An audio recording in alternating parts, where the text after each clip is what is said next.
सुकून लौटा लेकिन आश्वस्त नहीं हो पा रहे कश्मीरी पंडित। यहाँ चुनावों को लेकर नहीं दिखा उत्साह। कश्मीरी पंडित वो शब्द जिससे जम्मू कश्मीर की सियासत शुरू और समाप्त होती है। हब्बा कदल कश्मीरी पंडितों का वो इलाका जहाँ वे कभी बहुसंख्यक थे, फिर अल्पसंख्यक बने और अब गिनती की रह गए। वापसी के वादों व तमाम दावों के बावजूद 10 साल बाद हो रहे चुनावों को लेकर कश्मीरी पंडितों में खास उत्साह नजर नहीं आ रहा है। वे सिर्फ इतनी उम्मीद कर रहे हैं कि चुनी सरकार में शायद उनकी सुनवाई ज्यादा हो पाए।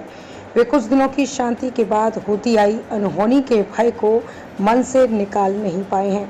अहम बात यह है कि लक्षित हत्या जैसा खौफनाक मंजर देखने वाले हिंदू मुस्लिमों के मन में एक दूसरे के प्रति अपनापन व विश्वास अब भी नजर नहीं आता है। हब्बा कदल की ओर से बढ़ते ही पुल पर भाजपा की झाड़ियां नजर आती हैं। आगे दुकानों पर एनसी और पीडीपी की झाड़ियां दिख रही हैं। यही मिले सीमेंट कारोबारी मीर शफीक अहमद कहते हैं कि कश्मीरी पंडित पहले ज्यादा तादाद में थे, आतंकवाद के चलते पलायन कर गए, अब गिनती के बचे हैं। मीर कहते हैं कि यहाँ जो पढ़े लिखे दिख रहे हैं वे पंडितों की बदौलत ही हैं। वे पढ़े लिखे थे, हमने भी जो कुछ पढ़ा उन्हीं की बदौलत। पंडितों की वापसी के सवाल पर मीर अनिश्चित से कहते हैं कि ज्यादातर मकान बेचकर चले गए, कभी कभी घूमने आते हैं तो भावुक हो जाते हैं। कश्मीरी पंडित संघर्ष समिति के अगुवा संजय टिक्कू कहते हैं कश्मीरी पंडित दो तरह के हैं, एक जो लक्षित हत्याओं के बाद पलायन कर गए, दूसरे वे जो इसके बावजूद यहीं डटे रहे।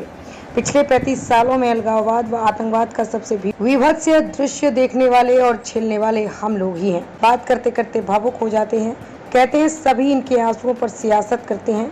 हम कश्मीर से दिल्ली तक नेताओं से मिलते मिलते थक गए, कुछ खास नहीं हुआ। हमें चुनावों से कोई उत्साह नहीं दिखता। जो पंडित कश्मीर में हैं भी उनके बच्चे बाहर जा रहे हैं, वे लौटना नहीं चाहते। यही हाल रहा तो 10 सालों में घाटी पंडित विहीन हो जाएगी।